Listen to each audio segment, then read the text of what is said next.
বক্তৃতার নামে ইসলাম ধ্বংস করার একটা বড় মাধ্যম চলছে, যা আমার ভাঙাচোরা বিদ্যা দিয়ে দীর্ঘদিন থেকে তদন্ত করে আসছে।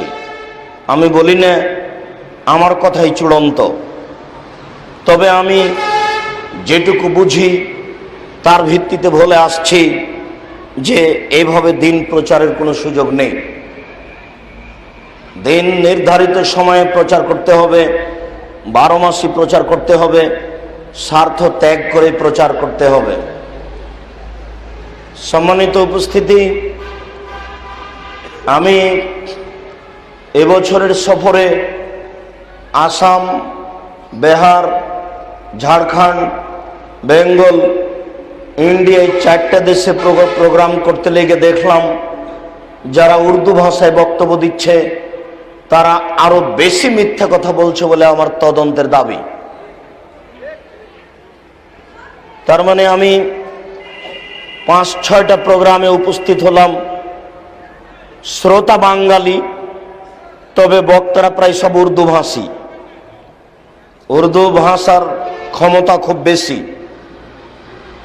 ভাষাটার শক্তি খুব বেশি, ওর পাওয়ার খুব বেশি। বলছে খুব ফটফট ফটফট করে, যে উর্দু বলছে মনে হচ্ছে যে মাঠঘাট ফেটে যাচ্ছে। বসে থাকলাম, 11টার সময়তে আমি মঞ্চে গেলাম। মঞ্চে গিয়ে জনগণকে জিজ্ঞাসা করলাম, সন্ধ্যে থেকে এখন পর্যন্ত যে বক্তব্য শুনলেন বলেন একটা যে কি শিখলেন? কেউ বলে না কথা। আমি তো রাত 8টায় এসেছি, এখন 11টা। দীর্ঘ সময় ধরে আমি কান ধরে আছি, কান লাগিয়ে আছি বক্তব্যের দিকে। আমি নিজেও একটা কথা ধরতে পারিনি যে আপনারা কি বুঝলেন আর কি শুনলেন। তার মানে আমিও বুঝতে পারিনি যে উনি কি বললেন। সভাপতি সাহেবকে বললাম যে বলেন সভাপতি সাহেব, সন্ধ্যা থেকে আপনি কি শুনলেন? সভাপতিও বেকায়দায়,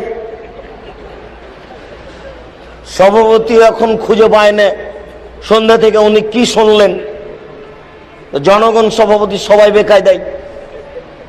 এবার আমি সভাপতি সাহেবকে বলছি যে গাড়ি থেকে নেমে একটা ঘরে ঢুকলাম, দেখি আপনার বক্তা 3 জন মোবাইল নিয়ে খেলাচ্ছে, ছোকরা 3টে, চোখে চশমা আছে, দাড়ি ছোট সাইজের আছে, চুস্ট পায়জামা পরে আছে, টাকনুর নিচে পায়জামা আছে।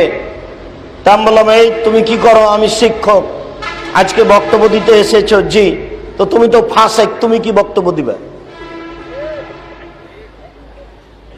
দাড়ি ছোট করে রেখেছো, পায়জামাটা টাকনুর নিচে রেখেছো, তুমি কি বক্তব্য দিবে? সভাপতি সাহেবকে বললাম, আপনার বক্তা কি বক্তব্য দিতে পারে?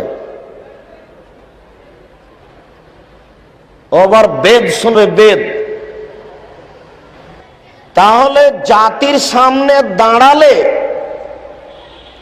কোরআন এবং হাদিসের কথাই বলতে হবে, অন্য কোনো কথা নয়। কোনো কেসা, কোনো কাহিনী, কোনো মিথ্যে ঘটনা সুযোগ নেই। 30 পারা কোরআন মাজিদ আছে, 23 বছর জীবনের প্রায় 30,000 সহি হাদিস আছে।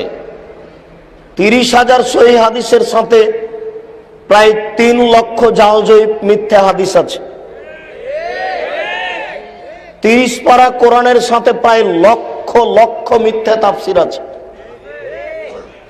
সবকে তদন্ত করে যাচাই বাছাই করে হক বলতে হবে, মগের মুল্লুক নয়।